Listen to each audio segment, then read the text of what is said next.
This is Elden Ring. There are a lot of people streaming this game right now who are very good at Souls-like games, and if that's the kind of thing that you're into, watching people really, really be good at a Souls-like game, you're in the wrong place. I'm terrible at these games. I have a lot of trouble engaging with them. It's mostly about the fact that the combat here in a game like this requires a lot of precision and careful, rational decision making, whereas I tend to be very impulsive in combat, and I need a game that really sort of rewards, is very forgiving with very impulsive action. One thing that I've found in, for instance, Hellblade: Senua's Sacrifice, is the fact that their combat system is very geared towards me. Elden Ring's is not. I've had to really sort of learn a lot of things that I can't normally do well, and my success depends on how much I play not like myself. So this is not going to be an exploration of how to play Elden Ring well. This is going to be an exploration of how an absolute rank novice tries to engage with a game like this and probably fails. So, hello. So, one aspect of Elden Ring's combat that I actually had a lot of trouble sort of catching up with is the importance of targeting a specific enemy. So you can just walk up to an enemy and just start wailing on him. But notice I'm just missing. Okay, that time I hit the character. The first time I missed. Under normal conditions in most of the brawler type games I play, that kind of move absolutely would have hit. I would have been auto-targeted on the nearest enemy, or at least the nearest enemy in a cone in front of me. And these like stabs that I'm doing would definitely hit someone. And oftentimes you'll be advanced to the enemy if you're out of range. This game does not do any of that work. Instead, if you want to reliably be locked onto somebody, you have to actually click the right stick. And then once you're locked in on them, then it will work. And they do that because this is a game that's about precision and making very careful choices. And, knowing which enemy you're targeting with your attack could potentially be really important to your strategy. And they give you that freedom, to sort of be able to control that sort of thing. But the downside is a player like me, who wants to just be able to sort of like run into a situation and just, raise hell. You can't do that. You have to really be, carefully making each move. No! Ah! I really need to get my bow out to deal with those eagles. Eagly has escaped my grasp.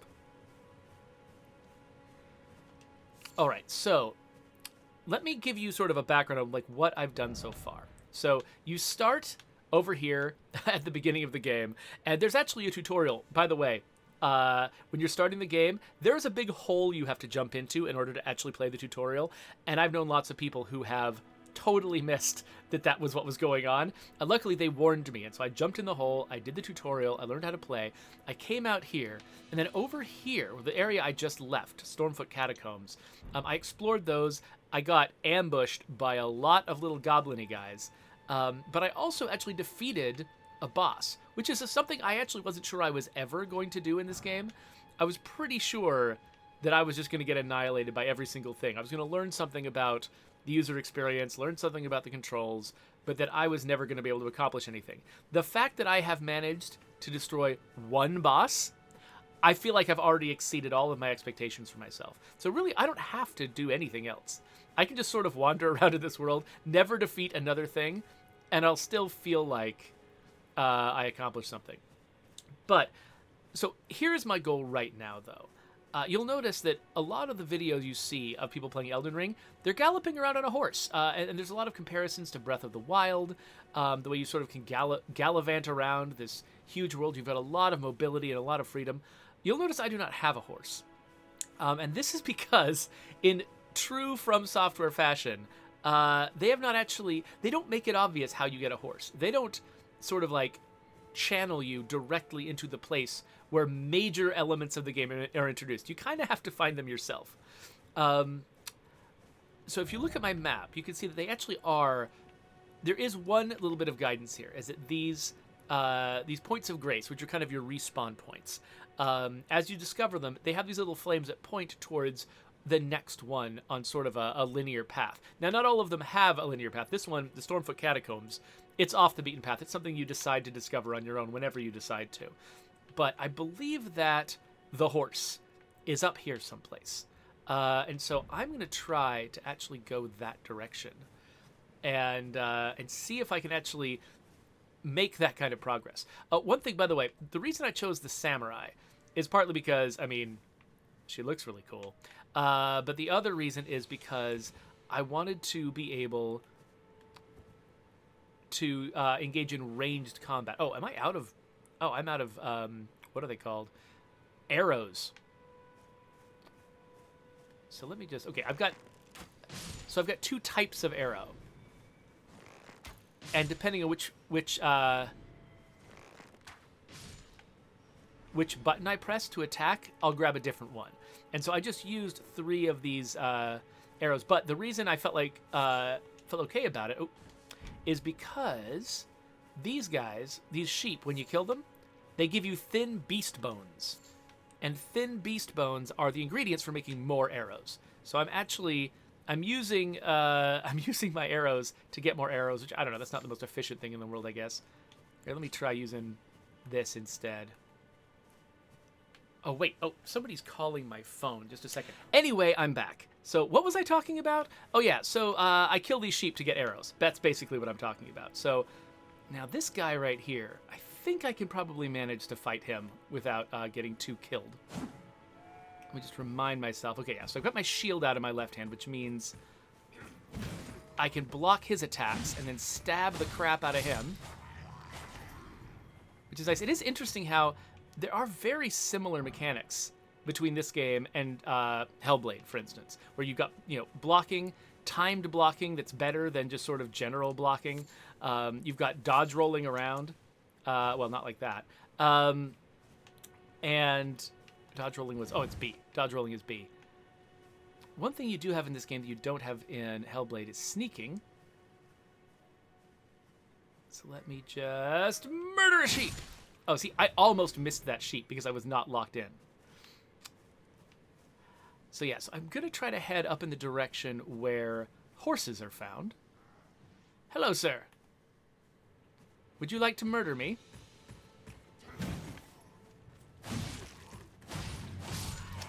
So these guys are here for people like me to sort of just give me a chance to practice fighting people, because they're not that challenging. There's definitely enemies in this world that are much, much harder to fight. From Software games are basically mostly about boss battles. Like these random dudes that you're fighting are just to sort of like...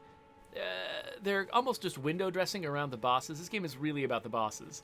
And I'm betting that if I try to fight a boss on camera right now, I'm just going to get murdered.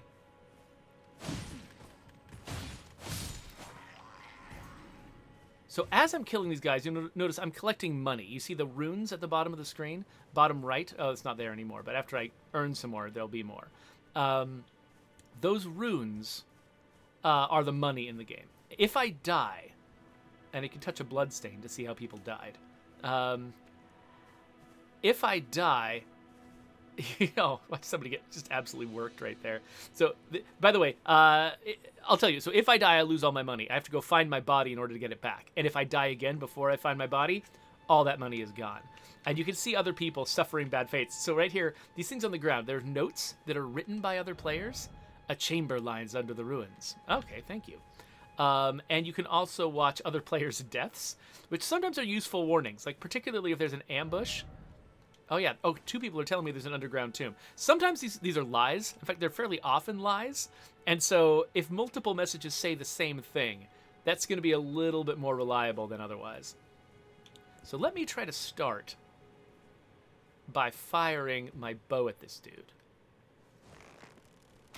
Take out some of his health before he's facing me with his big old spear thing.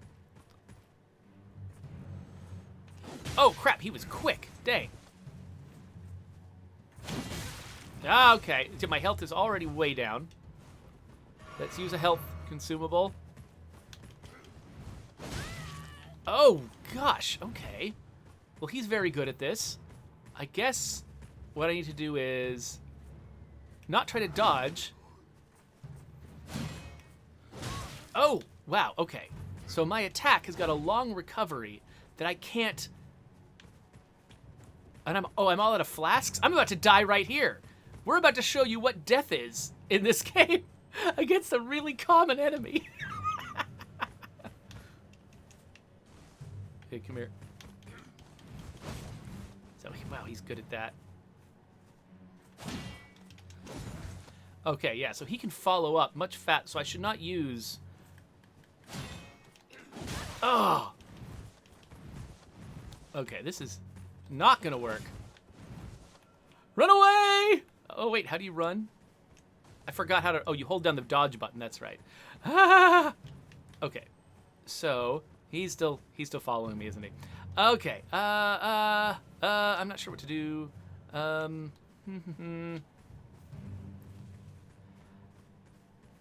Yeah, he's serious about this. Have I even damaged him outside of...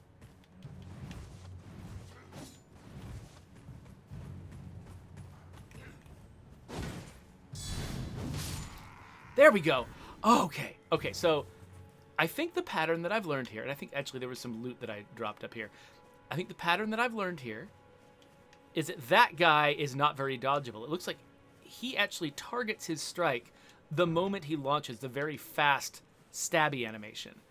And so I can't just dodge his attack because I'll dodge away and then he'll just hit me wherever I happen to end up and I'm screwed.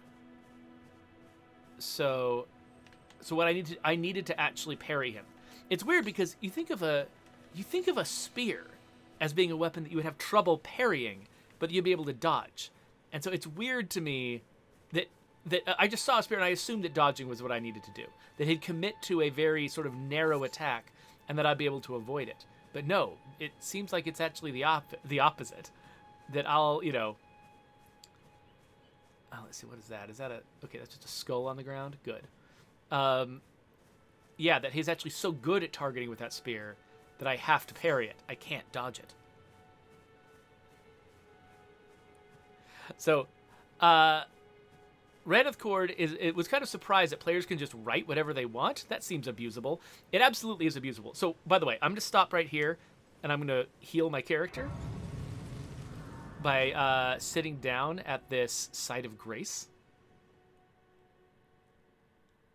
And this might, if this is the one that gives you a horse, this might actually be a special site of grace. Yeah. This isn't normal. This is a cutscene.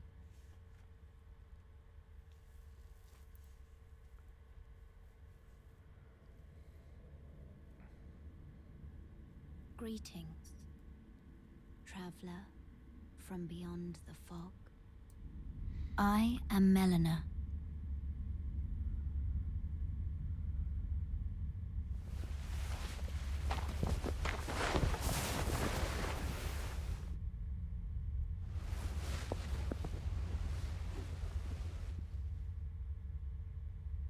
Oh. I offer you an accord.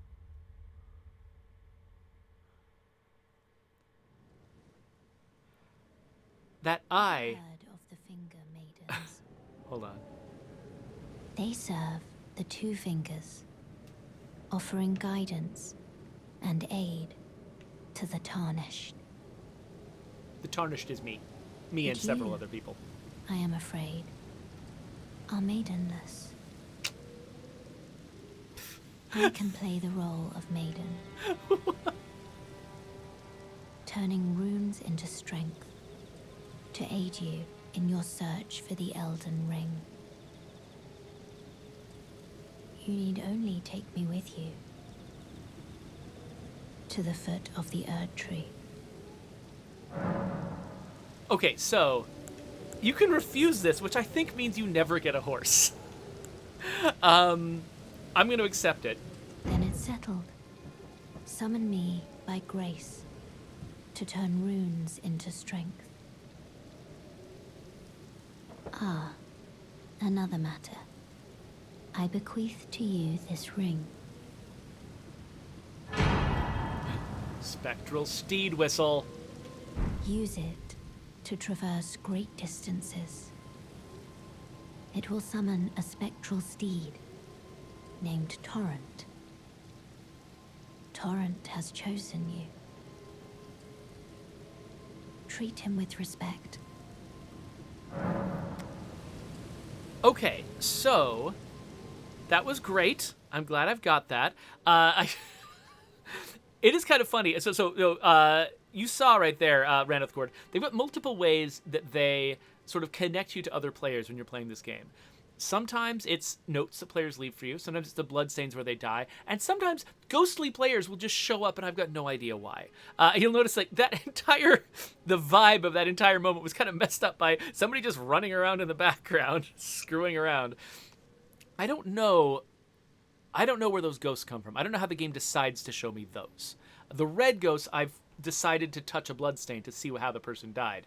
That makes sense. The notes, obviously those make sense. I'm really not sure where the ghosts come from.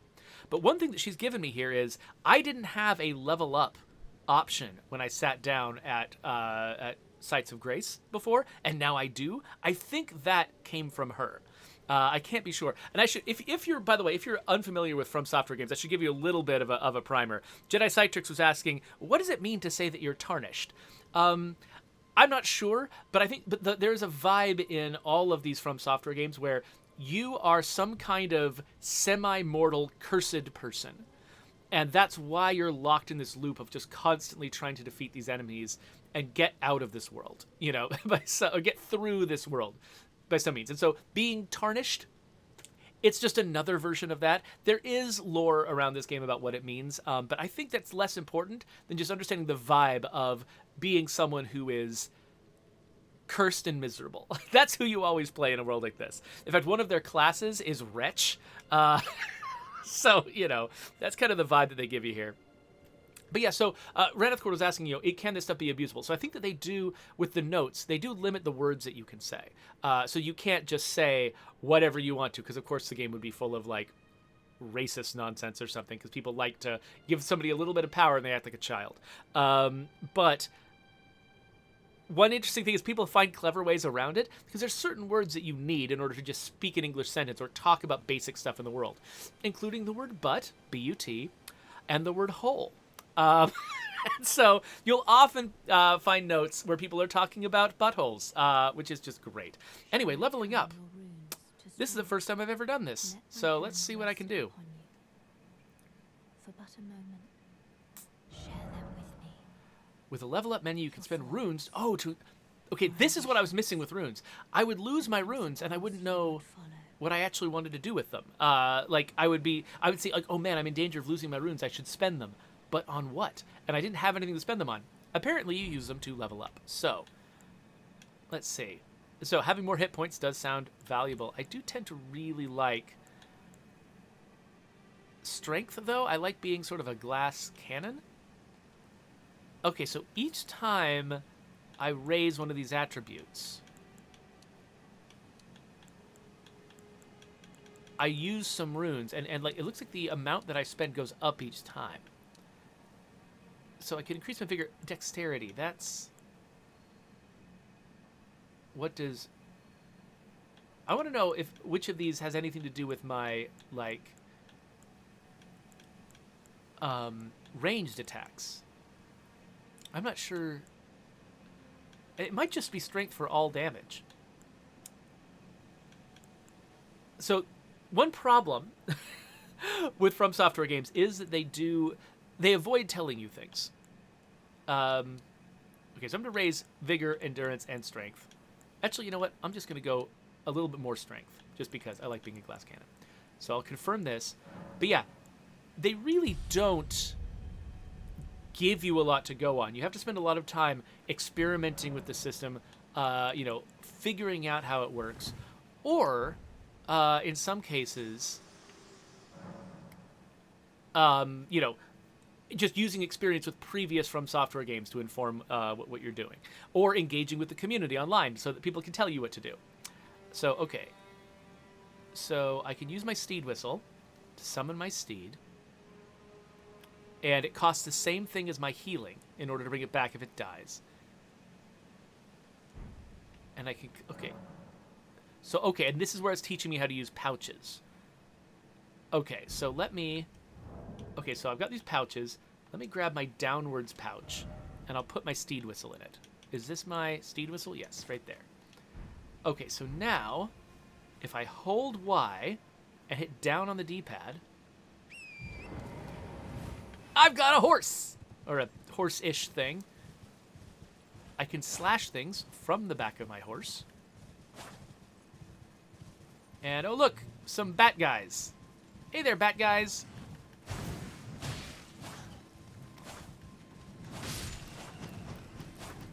Well, I'm not sure if I want to be like...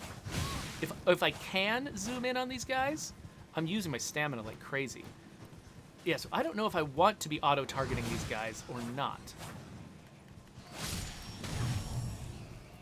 Oh, okay, well, I've got... Okay, I'm carrying this one away. This one's mine, everyone. This is my Batman. Oh, okay, never mind. I guess these can be more accurately compared to Man-Bat and not Batman. Okay, so I get down off my horse. It goes away.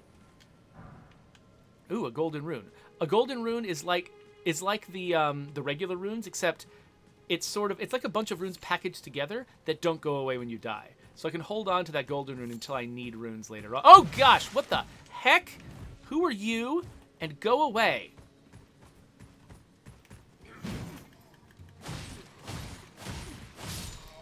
Anyway. Take that. Ugh. Alright, so I'm headed back this way. And the reason I'm doing that is because I've also gotten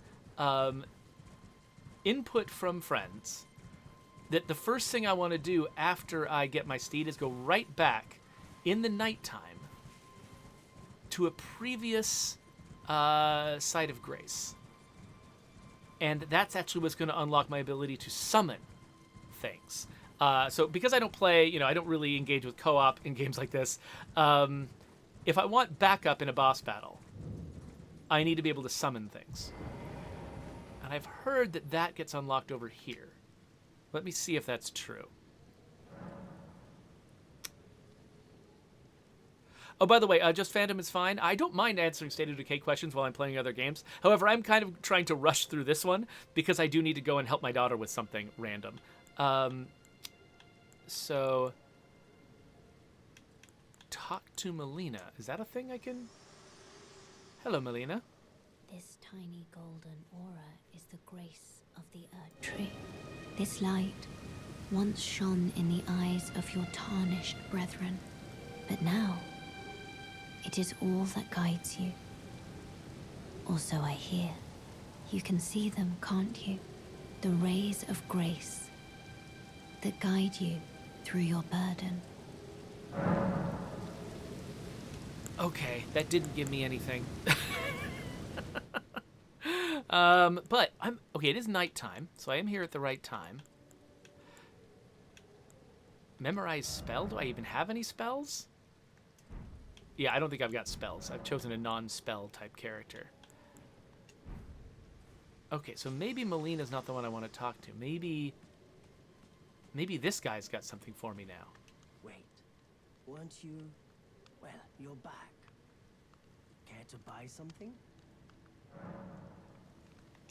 Let's see what this guy has to offer. A telescope, some throwing daggers, finger remedy.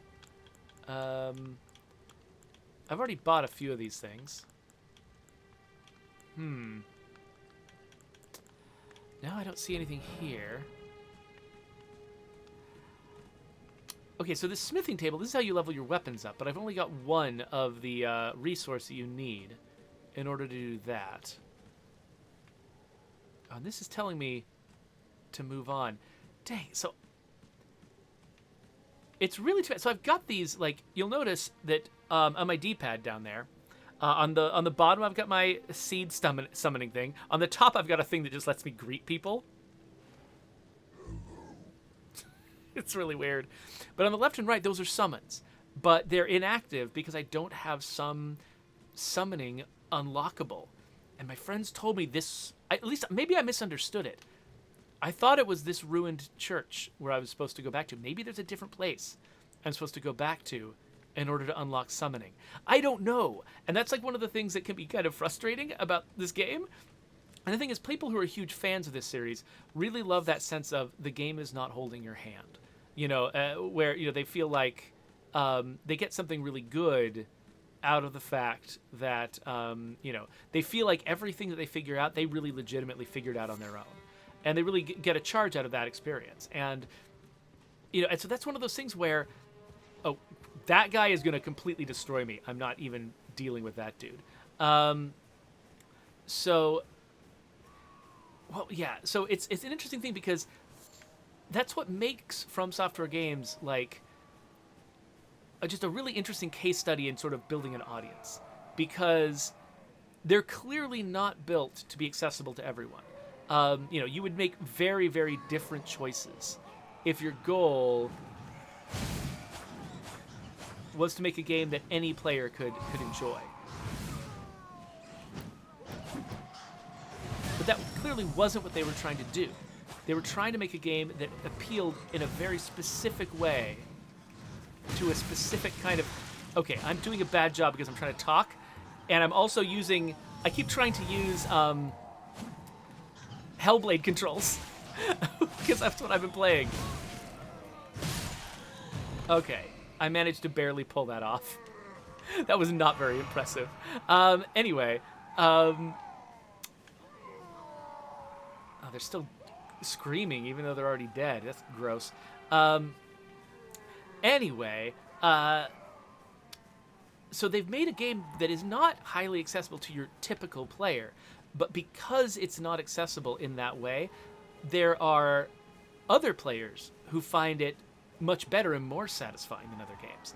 And so it's this interesting sort of decision to narrow your audience to a subset of people in order to really build a commitment to this game. Like, people who love this type of game really love it, and they find it indispensable, and they will buy every From Software game.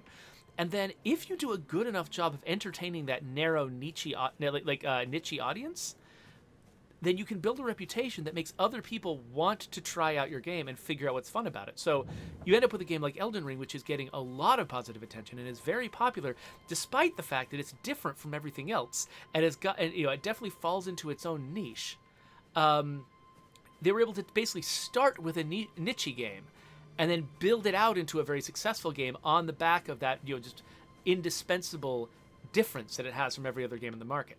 And so, on one hand, I think objectively you could say this game is difficult to get into if you're new to the. By the way, sheep roll in this game. You have to notice that sheep like to roll when they're running away from you. I don't understand, but it's freaking amazing. It's the best thing about this game. But now the sheep is tired, so the sheep is getting murdered. Anyway, yeah, so it's like, I think objectively you could say this is a game whose sort of user experience is not very accessible to the typical player. It's actively hostile in some ways, which, if you're making just a typical game, it's good to notice that. It's good to take note of the fact that the user experience is pretty bad for somebody who's not accustomed to From Software games. But at the same time, that doesn't mean that it was a bad choice to go that direction, because sometimes having a game that is, that only appeals to a narrow audience can actually build, a greater and stronger, more like dramatic commitment from that audience.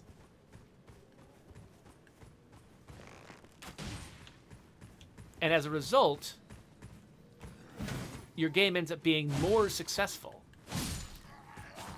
because you've captured this audience that will just reliably evangelize for you and reliably be committed to every game that you make. So it is easy to get into a mindset where you want to only do the optimal thing in every single case. Only do the thing that optimizes the size of your audience in every single case. And that always sounds like a good argument, except that it's very possible to make a game that is kind of good for everyone, but not great for anyone. And so I think what From Software has decided to do with this series of games is deliberately make them not for everyone, so that they will be absolutely indispensable for a few people, and then those people can evangelize and grow the audience until it gets larger. And clearly that strategy has succeeded for them. Elden Ring, from what I'm getting the impression, Elden Ring might be their most popular game right out of the gate, by a pretty wide margin. And it's because they pursued this strategy. So it's cool. And that's something we have to think about, when we're growing the State of Decay franchise. We need to think about that too. Are there aspects of our game that are not ideal for everyone, but that are indispensable to the identity of the franchise? That's, yeah, it's a complicated thing to think through, because almost any choice you make to narrow your audience could end up being the thing that makes your audience zero. And so you have to be very cautious about that. You can't just willy-nilly decide to make your game as weird as possible, because there's a boundary you can cross where no one likes it. And if no one likes it, then you don't get to make another one. And that's not cool. By the way, I love that enemies in this game are just completely unaware of each other's deaths. You can just gank an enemy right next to his friend. Friend does not notice or care. That's fine. I mean, they're not going for immersion there. They're going for tactics. They want you to be able to carefully decide who you're fighting and winnow the challenges down to just, okay, I'm fighting one enemy at a time. Because 2 or 3 in this game can be just madness.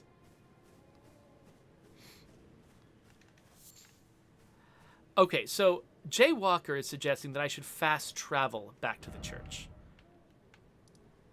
So I'm going to give that a try.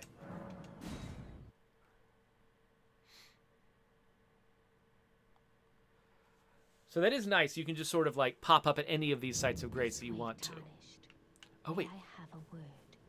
Who's this? Is this the summoning person? Did I have to actually fast travel in order to do this? Oh my gosh. A pleasure to meet thee, Tarnished. I am the witch Rena. I'd heard tell of a Tarnished hurtling about atop a spectral steed, and upon looking into the matter, the talk, I surmise, is of thee. Thou art possessed of the power, no? To call forth the spectral steed named Torrent. I do have that. I can call the steed. Ah, as I had hoped. I was entrusted this for thee, by Torrent's former master. Ah, Spirit Calling Bell. That's what I was here for. And some lone wolves. 'Tis a bell for calling forth spirits. Summon them with it. From ash and return to the Erdtree, the spirits will obey thine command but briefly, as they recall battles past. Now it is thine, to do with as thou wishest. Okay, first thing, I love that she actually speaks King James era English correctly. Her grammar is real. Usually, people who try to write with that in that dialect have no idea what they're doing. But she was even using Forgive my contractions and intrusion, things. Tarnished. I doubt we shall again meet. All the same. pretty impressed. Known well Okay, the so man now... How long Okay, so will it be, now... I wonder, Okay, stop talking. before the Tarnished Oh my tyrant gosh, she's still listens talking. to the two fingers? So, okay, so check it out. The D-pad in the lower left corner. It used to be that those two summons were faded out. Now they're bright. So let's go and engage with one of these fights. Actually, let's go find that one guy with the shield. That guy was really, really hard for me to fight. I'm wondering if a summon will make him significantly easier. Yeah, so this is not going to be a stream where you see, where you see somebody just, taking on immense powerful bosses and just kicking their butts. This is a stream where you're going to see me barely manage to survive one normal enemy and feel really good about it. Okay, bats going by. Let's, Okay, so one thing I'm not sure about is whether you can summon guys anywhere. It could be you can only do it near boss battles, in which case this won't work. All right, nope, summon some nobles. Oh, sheesh. All right, so while they're keeping the other bats busy, I'll fight this one. Oh, yeah. So as I understand it, the role of summons is not really to defeat the enemy for you. It's mostly to tank the enemy, to take a lot of their hits while you are doing damage to them. So I don't know how long they last. Hey, buddy.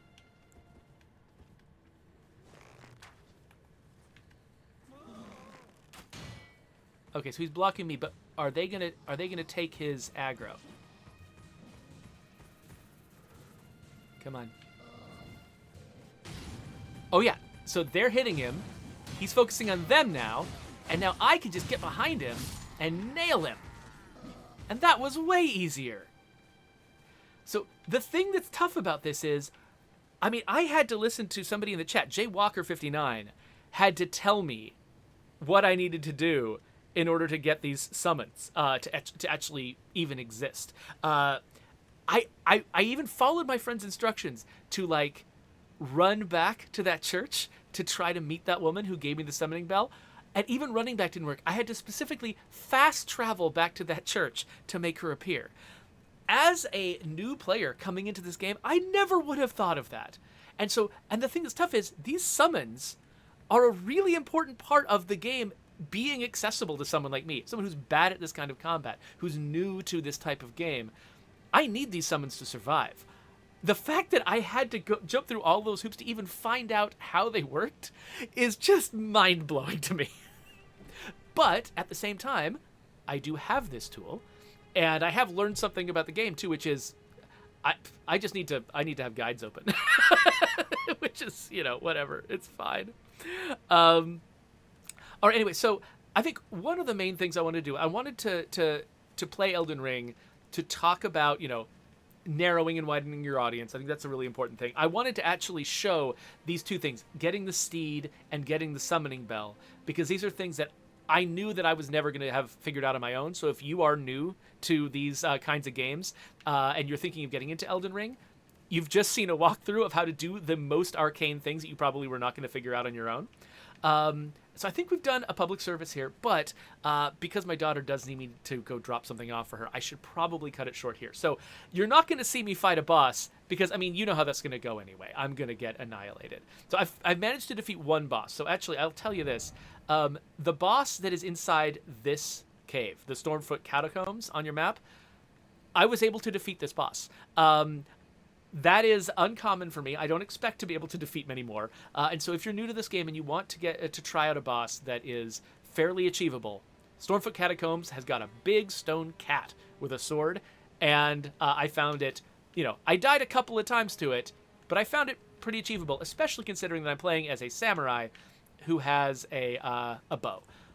One other pointer, a thing that I did, it took me a while to figure out. Oh, by the way, I think my summon is about to go away, which is fine. They're wandering off into the distance. It's okay. Equipment. So when I first started as a samurai, I love the samurai, by the way. They're a nice all-round character who can, who do both ranged and melee. I rely on ranged a lot in order to sort of keep myself out of danger, and I've heard that that's actually considered to be the way you should play if you're brand new to this and you don't want to rely on your melee skills. Having a ranged weapon is really good, but the ranged weapon actually starts in your left hand when you first spawn as a samurai, and switching between a primary weapon in your right hand and a primary weapon in your left hand is a UX nightmare in this game. Don't do it. The first thing you need to do is grab that bow that was in your left hand, stick it in your right hand. Because if it's in your right hand, then all you have to do is hit right on the D-pad to switch between sword, bow, back and forth, nothing weird. Switching between that and something in your left hand, it's just a big nightmare. So please don't try it. So I do recommend the samurai. As somebody who's brand new to this game, I found him, or her in this case, very, very useful. I think that this is probably exactly who I needed to play in order to be able to do all right at this game. But yeah, just bear in mind, there are some challenges. Any character in this game is going to give you some challenges. There are some user experience challenges to playing as a samurai that you're going to have to overcome very early on.